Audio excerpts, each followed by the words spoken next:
দুর্ভাগ্য দেখেন আজকে যত বেশি আঘাত করা হচ্ছে বঙ্গবন্ধুকে, ততই বেশি বঙ্গবন্ধু আরো শক্তিশালী হয়ে উঠছেন।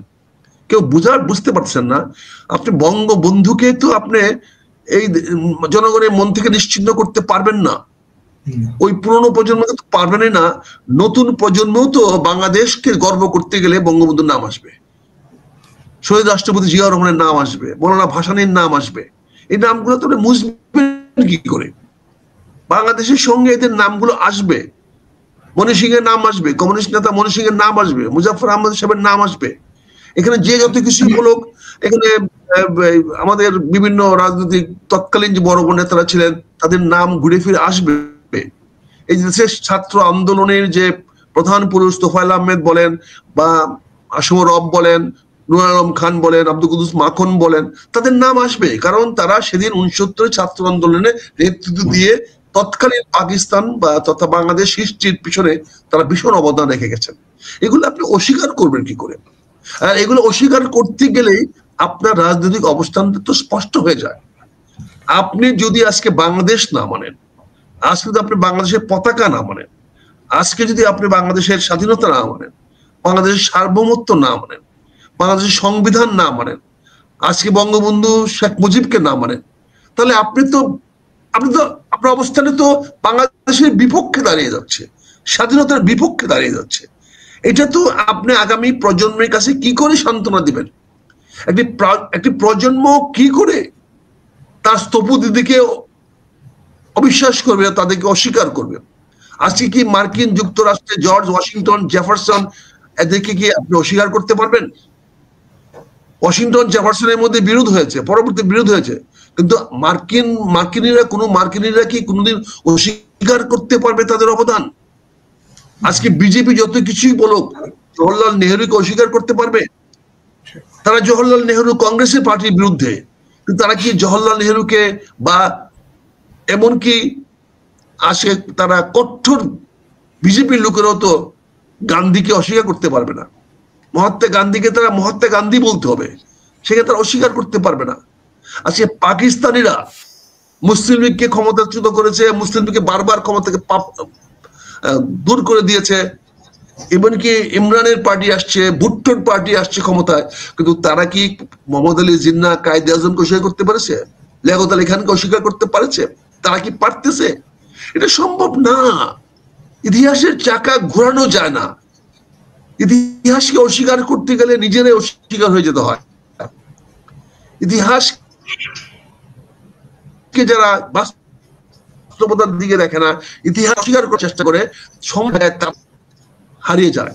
আজকে ডক্টর ইউনূসকে দিয়ে একটা কথা বলানো হয়েছিল যে আমরা রিসেট বাটন রিসেট করে দিয়েছি। ডক্টর ইউনূস সাহেব কথাটা বলার পরে কিন্তু আর জীবন রিপিট করেন নাই, উনি কিন্তু এই বক্তব্যটা রিপিট করেন নাই।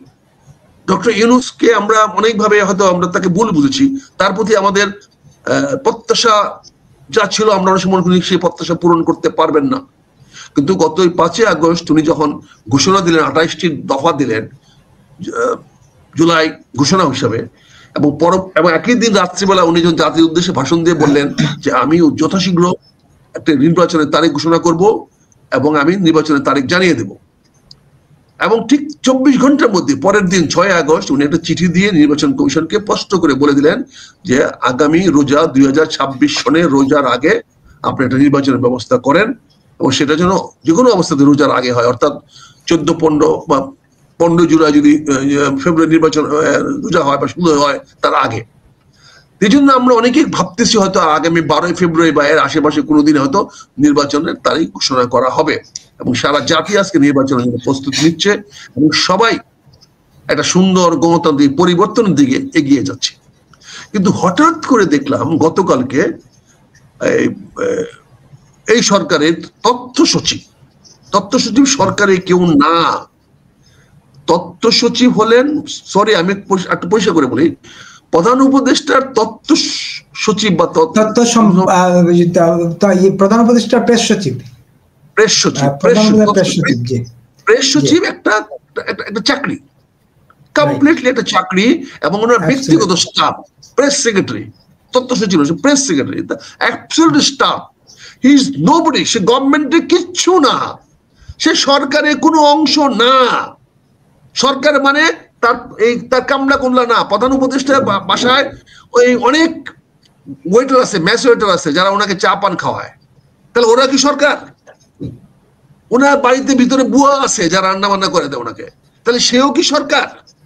তো এই প্রেস সচিব এরকম একটি ওনার কর্মচারী, ওনার একজন ব্যক্তিগত কর্মচারী, সে বিভিন্ন রাষ্ট্র ব্যাপারে বিভিন্ন বয়ান দেয়, এটাই সমস্যা সৃষ্টি করছে। সে হঠাৎ করে কথা নাই বার্তা নাই বলছে 15 আগস্টের দিন কেউ ঘরতে বেরোতে পারবে না। আরে বেটা, তোমার বাবার দেশ এটা, কে ঘরতে বেরোবে না করবে, কে কাকে মানবে, কে কাকে? আরে ভাই, এটা যে কোনো মানুষের মৃত্যু দিনে মিলাদ পড়ানোর ইসলামিক জায়েজ। শেখ মুজিব তোমার বাপ হইতে না পারে, কিন্তু আরেকজন তো বাপ, আমার মতো বহুত লোকের তো বাপ মনে করে তাকে, তার অধিকার তুমি হরণ করে ফেলবা। তুমি একটা যদি প্রধান উপদেষ্টা হিসেবে বলতেন আমরা এটা প্রতিবাদ করতে পারতাম, কিন্তু ওনার একটা কর্মচারী, প্রেস সেক্রেটারি কর্মচারী, আমি তো বললাম যে ওই ওনার অফিসে অনেক কর্মচারী আছে, তার চা খাওয়াও কি কর্মচারী না? প্রধান উপদেষ্টার কর্মচারী না? বলেন, তাহলে সে কি আমি সরকার? তাহলে এই কথাটা বলে একটা বিভ্রান্ত ছড়িয়ে দিয়েছে। আর আপনি যেটা বললেন যে বিএনপির লোকেরা গেছে, আমি অত্যন্ত বিনয়ের সঙ্গে এবং দৃঢ়তার সঙ্গে বলতে চাই, বিএনপির কোনো লোক যায় নাই। আমাদের দেশে কিছু লোক আছে, এটি আপনি প্রমাণ করলেন যে ছাত্র শিবিরের একটা ছেলেকেও আঘাত করেছে। তার মানে কি হচ্ছে? ছাত্র শিবিরের ছেলেটাকে ছাত্র শিবিরের লোককে চিনি, আমরা চিনি না। বিএনপি কোনো লোক ছাত্র শিবিরের লোককে চেনার কথা না, কারণ তারা ইন ডিসগাইজ থাকে, গোপনে থাকে। এখানে বিএনপির নাম ভাঙাইয়া কোনো একটি স্বাধীনতা বিরোধী চক্র, মুক্তিযুদ্ধ বিরোধী চক্র, বঙ্গবন্ধু বিরোধী চক্র এই বিএনপির নাম ভাঙাই কাজটি করতেছে। আমি দ্ব্যর্থহীন ভাষায় বলছি, স্পষ্ট করে বলছি, 32 নম্বরে আশেপাশে বিএনপির কোনো নেতা কর্মী যায় নাই। এটা তারেক রহমানকে হেয় করার জন্য, বিএনপি নেতৃবৃন্দকে হেয় করার জন্য একটি স্বাধীনতা বিরোধী চক্র এই কাজটা করেছে, এবং তারই প্রমাণ হিসেবে তারা রেখে দিয়েছে যে ছাত্র শিবিরের একজন নেতার গায়ে হাত তুলেছে, যেটা আপনার তথ্যে প্রকাশ করলেন, আমি জানি না। তার মানে কি? আমি বিভিন্ন জায়গায় প্রচারিত এই জায়গাতে বললাম আর কি। তাহলে ওরা যদি বিএনপির লোক হইতো তাহলে তারা তো ছাত্রলীগকে আঘাত করতো। শিবির তো আপন ভাই আমাদের, শিবির তো আমাদের লোক, আপন লোক। আমরা একসঙ্গে গত 15 বছর ধরে এই সরকার বিরোধী, এই হাসিনা বিরোধী আন্দোলন করে আসতেছি, আমরা কেন তাকে আঘাত করব? আর আমাদের মধ্যে তো শিবিরের প্রচুর লোক ঢুকেছে, জামাতের এখনো অনেক লোক আমাদের সঙ্গে আছে, আমাদের দলে আছে, আমরা তাদেরকে চিনি, ব্যক্তিগত তাদেরকে চিনি, তারা আছে। কারণ তাদের তৎকালীন সময় তাদের জীবন বাঁচানোর জন্য আমাদের কাছে তাদের থাকা প্রয়োজন ছিল, তারা ছিল। এখন যারা গিয়েছে, আপনি যাদেরকে বলতেছেন 32 নম্বরে গিয়ে যারা মানুষকে হয়রানি করার চেষ্টা করছে, তারা কেউই বিএনপির লোক না। এমনকি যদি কোনো পদধারী লোক হয়ে থাকে তাও আমি বলবো সে বিএনপির লোক না, সে হলো ওই যে ঘুপটে মেরে থাকা বিএনপিতে ওই লোক। এবং তারেক রহমান সাহেবকে বেকায়দা ফেলানোর জন্য, বিএনপির নেতৃত্বকে বেকায়দা ফেলানোর জন্য ওরা 32 নম্বরে গেছে। আমাদের প্রতিপক্ষ শেখ হাসিনা, বঙ্গবন্ধুকে নিয়ে আমাদের সমস্যা না। বঙ্গবন্ধুর মৃত্যুর পরে বিএনপি জন্ম হয় নাই, বিএনপির জন্ম হয়েছে খন্দকার মুস্তাককে বিতাড়িত করার পরে। বিএনপি ক্ষমতায় আসছে 7ই নভেম্বর বিপ্লবের মাধ্যমে। 15 আগস্টের সঙ্গে বিএনপির কোনো সম্পর্ক নাই। বিএনপি 15 আগস্টের শেখ মুজিবের পক্ষেও না, আবার তার মৃত্যুর বিপক্ষেও না, তার কোনো কনসার্ন না। 7ই নভেম্বরে যখন ভারত খালেদ মুশাররফের নেতৃত্বে কু করে বাংলাদেশকে ভারতের পক্ষে নিয়ে যাওয়ার চেষ্টা করা হয়েছিল, তখন সিপাহী বিপ্লবের উত্থানের মাধ্যমে শহীদ রাষ্ট্রপতি জিয়াউর রহমানের অবস্থান হয়েছে। এখানে বিএনপি বঙ্গবন্ধুর বিপক্ষে নয়।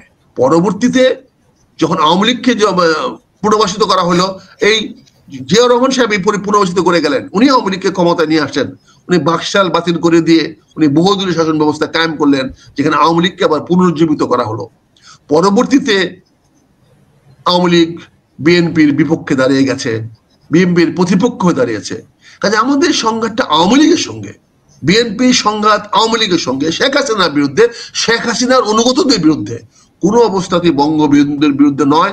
এবং আমি মনে করি বিএনপির কোন সংঘাত বঙ্গবন্ধুর বিরুদ্ধে হতে পারে না। এটা তারেক রহমান সাহেব বলবেন না, দেশমাতা খালেদা জিয়াও বলবেন না। কাজে আপনি যেটা বলছেন এখানে এই খবরটা বিভ্রান্তিমূলক এবং এটা অপপ্রচার চালানো হচ্ছে। এবং বিএনপির নাম দিয়ে স্বাধীনতা বিরোধীরা এই কাজটা করতেছে। কারণ ওরা ওই নাম দিয়ে জামাত বা ছাত্র শিবির বা এরা ওদের নাম দিয়ে বঙ্গবন্ধুর বিরুদ্ধে কোনো কথা বলার সাহস এখনো বাংলাদেশে রাখে না। এখনো তারা স্পষ্টভাবে কথা বলতে পারে। এনসিবি ছেড়ে দিতে বলাবে, এনসিবির ছেলে দেখে দেখেন কি বিপদে ফেলা দিয়েছিল এই ইয়াতে টুঙ্গিপাড়া নিয়ে গোপালগঞ্জ বক্তব্য দিতে গিয়া কি বিপদে ফেলা দিয়েছিল। আজ পর্যন্ত জামাত কিন্তু এই ধরনের কোনো বক্তব্য দেয় নাই। জামাত কিন্তু এখন পর্যন্ত বঙ্গবন্ধুর বিরুদ্ধে কোনো বক্তব্য দেয় নাই, এবং আমার দৃঢ় বিশ্বাস তারা দিবেও না। তারা হয়তো আমাদের দিয়ে দেওয়াবে, বিএনপি কে দেওয়াবে। এটা বিএনপি যত তাড়াতাড়ি বুঝবে তাদের উদ্দেশ্যটা কি, কেন বিএনপিকে দিয়ে এই কাজগুলো করানো হচ্ছে, যে সমস্ত নেতাদেরকে দিয়ে বলা হচ্ছে তারা কতটুকু বিএনপির, এটা যখন বিএনপির লোকের অনুধাবন করবে তখনই বিএনপির জন্য মঙ্গল হবে। এটা আমার ব্যক্তিগত ধারণা। একেবারে। তাহলে আপনি বিএনপির প্রসঙ্গ পার্টটা রেখে যদি আমরা বলি, সরকার কেন ভয় পাচ্ছে তাহলে বঙ্গবন্ধুকে? আমি তো আবার বলি, সরকার তো ভয় পাচ্ছে না, সরকারের চাকর বাকর, সরকারের চাকর বাকর। আমি তো আপনাকে কেমন বুঝালাম? সরকার কোন উপদেষ্টা বা সরকারকে একটি কথা বলছে বঙ্গবন্ধুর বিরুদ্ধে? একটি কথা কেউ স্বরাষ্ট্রমন্ত্রী বলেছে? বলেন। কিন্তু বলেছে চাকর বাকরেরা, বলেছে শফিকুল আলম। শফিকুল আলম তো সরকারি কেউ না। আপনি সরকারকে কেন বলছেন? সরকার তো কোনো অবস্থায় বঙ্গবন্ধুর বিরুদ্ধে কোনো বক্তব্য অন্তপক্ষে এই গত কয়েকদিনে দেয় নাই। উনি বাটন রিসেট করতে গিয়ে, পুরো মুক্তিযুদ্ধ করতে গিয়ে উনি সেখান থেকে ফিরে আসছেন। ডক্টর ইউনূস সাহেব তো একবার কথা বলেন নাই। কাজে আপনি কেন সরকারকে দায়ী করবেন? সরকারের তো কিছু নাই। এটা শফিকুল আলম বক্তব্যটা দিয়েছে গতকালকে, প্রেস রিলিজ দিয়েছে, সংবাদ বলেছে আপনারা সেই সংবাদ প্রেমীরা, আপনারা সাংবাদিকরা সেটা প্রচার করেছেন।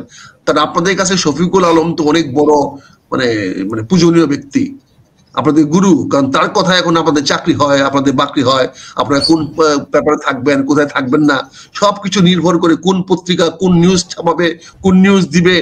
সবাই তো এখন ডক্টর ইউনূসকে তারা কেউ চেনে না। এই সংবাদ মহল আজকের মেইন স্ট্রিম, মেইন লাইন, তারা ডক্টর ইউনূসকে চেনে না, তারা চিনে শফিকুল আলমকে। এই Shafiqul Alam vested interest group, সে তার অস্তিত্বের কারণে সে এখানে একটা বঙ্গবন্ধু বিরোধী ফোবিয়া তৈরি করে সে ফায়দা লুটার চেষ্টা করছে। আমি পরিষ্কার বলছি, সরকার অবশ্যই বঙ্গবন্ধু বিপক্ষে যাচ্ছে না, ভয় পাচ্ছে না। ভয় পাচ্ছে তার ভিতরের এই চাকর বাকরেরা, যারা এই ফোবিয়া তুলে তাদের অবস্থানটাকে তারা আরো নিজেদেরকে নিরাপদ রাখতে চায়, বা তারা তাদের চাকরিটা টিকায় রাখতে চায়। তারা মনে করে এই কথাটা বললে সরকারের ভিতরে তাদের গুরুত্ব বাড়বে, একটা মহল তাদেরকে বাহবা দিবে, শাবাশি দিবে। সেই মহলটা হয়তো এখন হালুয়া রুটিতে বকরা দিতে পারে। এখন যে প্রশাসন আছে, এই প্রশাসন কি? এই প্রশাসন উঠতে বইতে এখন আওয়ামী লীগ গালি দিতে হবে, না হলে এই প্রশাসনের চাকরি থাকবে না। একসময় এই প্রশাসন, এই পুলিশ বলেন, এই সিভিল প্রশাসন বলেন, তারা উঠতে বইতে বঙ্গবন্ধুর গান গাইতে হইতো, বঙ্গবন্ধুকে জপতে হইতো, এবং আওয়ামী লীগের স্তুতি গাইতে হইতো।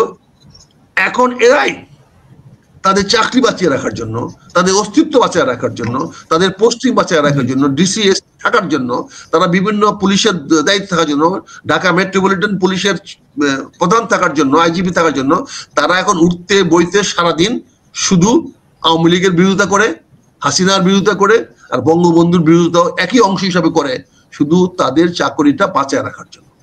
এটার ব্যাপারে আমার মনে হয় না, আপনি বলছিলেন যে প্রধান উপদেষ্টার কর্মচারী এটা সরকারের কেউ না, প্রেস সেক্রেটারিকে, কিন্তু প্রধান উপদেষ্টার দপ্তর বা প্রধান উপদেষ্টা তো তার এই বক্তব্যের কোনো জানান নাই যে না এই বক্তব্য আমাদের না।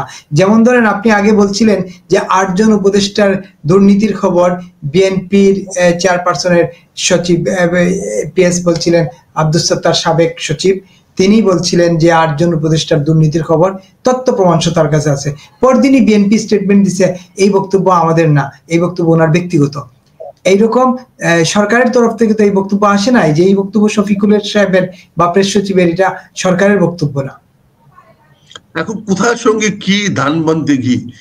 আপনি এখন প্রশ্ন হয়েছে যে এখানে ডক্টর ইউনূস সরকার তো একঘরে হয়ে গেছে। প্রথম শুরুটাই করছিল এইভাবে, ফার্স্ট স্টার্টিং ডে ছিল যে উনি এক ঘরে হয়ে গেছেন, ওনার সঙ্গে এখন আর ওনার সাঙ্গপাঙ্গরা নাই। উনি এখন অনেকটা বন্দি অবস্থায় চলে গেছেন, সেনাবাহিনী ওনার সঙ্গে নাই, পুলিশ বাহিনী ওনার সঙ্গে নাই, এনসিপি নাই, এনসিপি ছেড়ে দেখে এখন ধ্বংস করে দিয়েছেন, শফিকুল আলম তার সঙ্গে নাই, এই 8 জন উপদেষ্টা তার সঙ্গে নাই।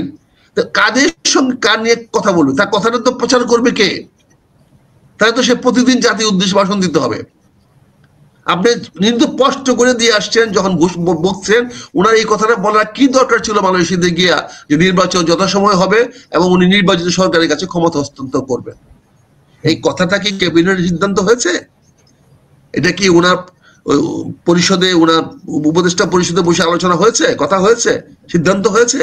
বলে সিদ্ধান্ত নম্বর কত আমাদেরকে জানান। হয় নাই। কাজেই আমি পরিষ্কার বলতে চাই, সরকারের ভিতরে একটা সরকার দাঁড়িয়ে গেছে। সেই সরকার এখন বেকাতে ফেলে দিতে চাচ্ছে ডক্টর ইউনূসকে। তারা চাপের মুখে রাখতে চাচ্ছে যাতে ডক্টর ইউনূস এই বাংলাদেশের জনগণের জন্য, মানুষের জন্য কল্যাণকর কিছু করতে না পারে। আপনি দেখেন আমাদের অতীত ইতিহাসগুলো দেখেন না, প্রতিটা সরকার কিভাবে আমরা অসহায় করে ফেলি। তার পারিপার্শ্বিকতা যাদেরকে নিয়ে আমরা শক্তিশালী করি, তাদের হাতে আমরা কিভাবে বন্দী হয়ে যাই। আজকে ডক্টর ইউনূসের সঙ্গে কিন্তু এনসিপির ছেলেরা দেখা করতে পারে না।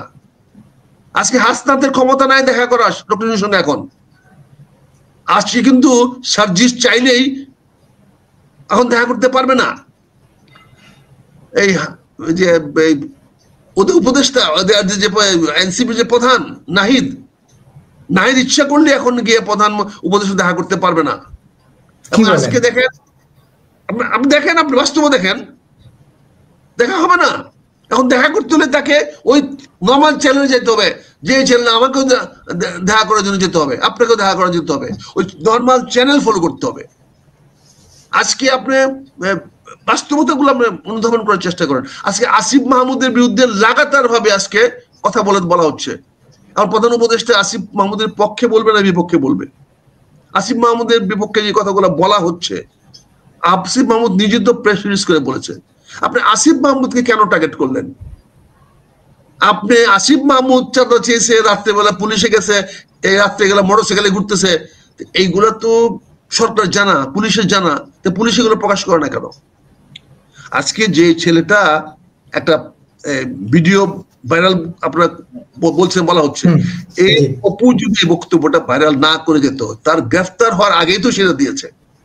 কিন্তু গ্রেফতার হওয়ার পরে ভাইরালটা দেওয়ার কথা না। তাহলে অপু তো তার অবস্থানটাকে পরিষ্কার করে জাতির সামনে। অপুর ভাইরালটা তো অপু তো করে নাই। অপু এটাকে ভিডিও করে গিয়েছে, সে ভাবছে যে আমার উপরে একটা চাপ আসতে পারে, সে আত্মপক্ষ সমর্থন করেছে, যার অধিকার সবার আছে। আপনি সে আত্মপক্ষ সমর্থন করেছে, সে সমর্থন করে সে বলেছে, সেটা ভাইরাল হয়েছে। ভাইরাল হয়েছে কেন? সেটা মানুষের কাছে গ্রহণযোগ্য হয়েছে, মানুষ সেটা মেনে নিয়েছে। তাহলে এটা তো প্রশাসনের যে পুলিশ আছে, আমার বিভিন্ন গোয়েন্দা সংস্থা, তাদের তো বের করা উচিত। কারণ যদি কোনো কারণে ধরে নিলাম যে আসিফ মাহমুদ রাত্রেবেলা গুলশানে গেছে, অপু যে কথাটা বলতেছে অপুর কথাটা সঠিক, তাহলে সরকার তো সবার আগে জানবে। কারণ আসিফ মাহমুদ তো আন্ডার পুলিশ প্রোটেকশন থাকে সব সময়, প্রটোকলের মধ্যেই থাকে। সে প্রটোকলের বাইরে সে যাবে কি করে? এটা তো প্রকাশ করে দিল। হ্যাঁ, দেখা যায় এইগুলোকে তো লিঙ্ক করে দেওয়া হয়েছে। ওই ছেলেটাও স্মার্টলি জানে আমাকে আমার একটা অ্যালিগেশন আনতে হবে, আমাকে একটা কাউন্টার অ্যালিগেশন দাঁড় করাতে হবে। এটা তো সিম্পল। এটাকে আমরা বলি যে ব্লেম গেম। এটা তো আমরা উদ্ধৃত করে আসছি যে আমাকে ব্লেম গেমে ফেলতেছে কারা? সরকারের একটা মহল। কাজে অপু সিলেক্ট করেছে যে আমাকেও একটা কাউকে আনতে হবে। সে হয়তো সব টার্গেট হিসেবে পেয়েছে আসিফ মাহমুদকে।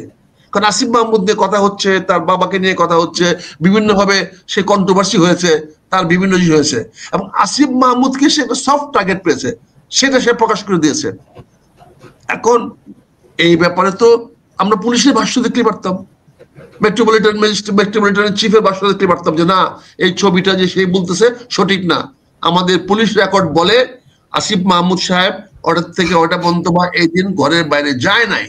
ম্যাটার এন্ডস, বিষয়টা এখানে শেষ হয়ে যায়। কিন্তু খেলাটা খেলানো হচ্ছে। আমার মনে হয় একটা ছেলে চাঁদাবাজি করছে, ধরলাম অপু সাম্মিদের বাড়িতে চাঁদাবাজি করছে, এমন কি হয়েছে যে একেবারে সারা জাতীয় নিউজে করতে হবে? এর চেয়ে বড় চাঁদাবাজি ঢাকা শহরে আরো হচ্ছে না? আপনি গত 1 বছরে একটা পুলিশ অফিসারের চাঁদাবাজির খবর দিয়েছেন? সামরিক বাহিনীর একটি অফিসারের চাঁদাবাজির খবর দিয়েছেন? প্রশাসনের একটি অফিসারের চাঁদাবাজির খবর দিয়েছেন? ঢাকার মেয়রের দায়িত্ব যারা পালন করতেছেন, যারা বিভিন্ন প্রশাসনিক দায়িত্ব পালন করতেছেন, তারা কি পরিমাণ চাঁদা নিচ্ছে তার খবর আপনি দিয়েছেন?